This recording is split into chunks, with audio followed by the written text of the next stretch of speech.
साथीहरु आज चाहिँ हामी बाइकमा चिम्बाङ जाँदैछौँ। बाटो एकदम कच्ची रहेछ, पानी परेर बाटो चिप्लो भएको छ। बाइकमा एकदम मुस्किलले हामी झर्दैछौँ। अब हामीलाई चिम्बाङ पुग्नलाई लाग्छ होला 1 घन्टा जति। तपाईहरुले बाटोको अवस्था देख्नुहुन्छ। बाटो एकदम कच्ची भएकोले हेर्नु साथीहरु यस्तो हल्लाइरहेछ कि हामीलाई बाइकले घोडामा भन्दा पनि त्यसरी हल्लाएको छ।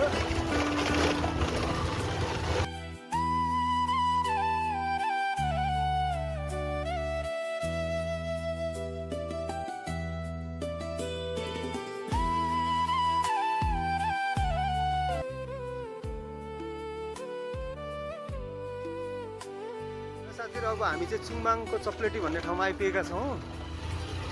चप्लेटी चाहिँ यस्तो रहेको छ।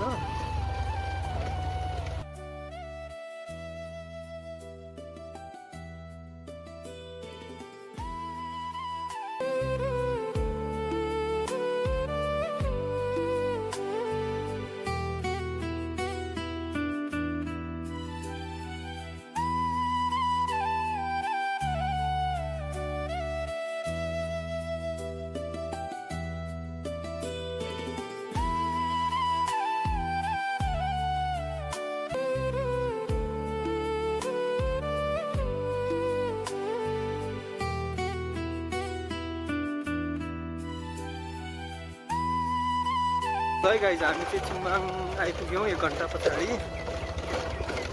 चुङमाङ अब तपाईँहरूले हेर्न सक्नुहुन्छ यस्तो छ।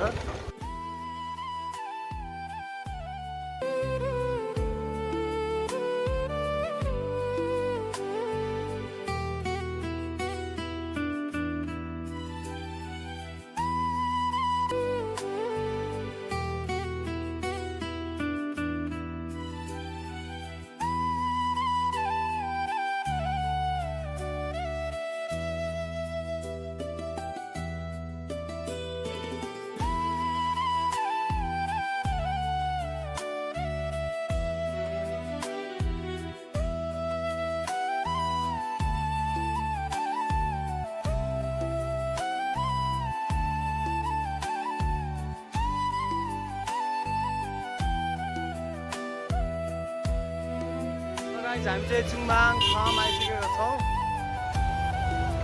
चुङमाङ फार्म चाहिँ यस्तो रहेको छ, सुन्तला बगान, पुरै सुन्तला बगानले घेरिएको छ हाम्रो चुङमाङ फार्म चाहिँ।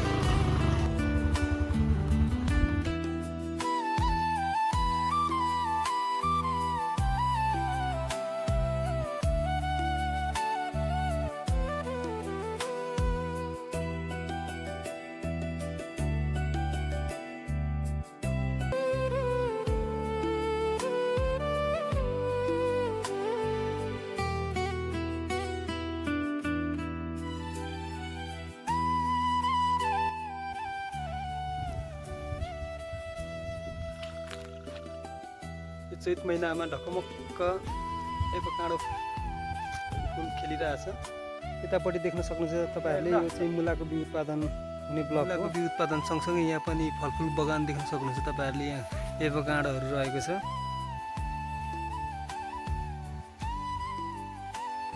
मुलाको बिउ चाहिँ यसरी उत्पादन गरिँदो रहेछ।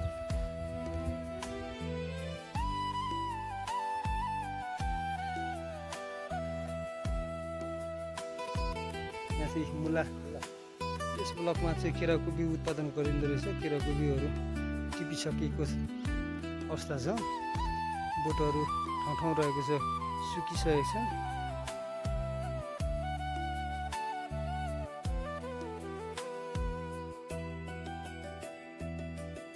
ल साथीहरू, यता देख्न सक्नुहुन्छ तपाईहरूले मेकाडमी नट कति मजाले फुलेको छ।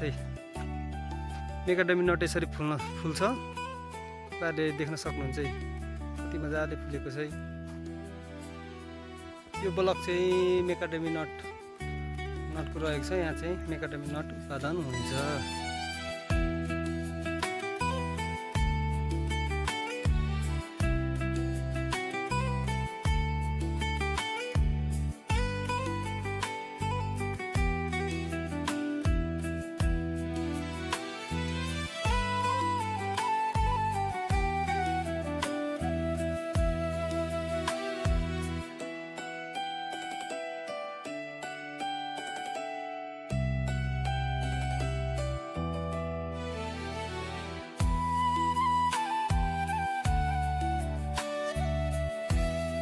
दोसातिर अदुवा चाहिँ यसरी हार्भेस्ट गरिन्छ है त।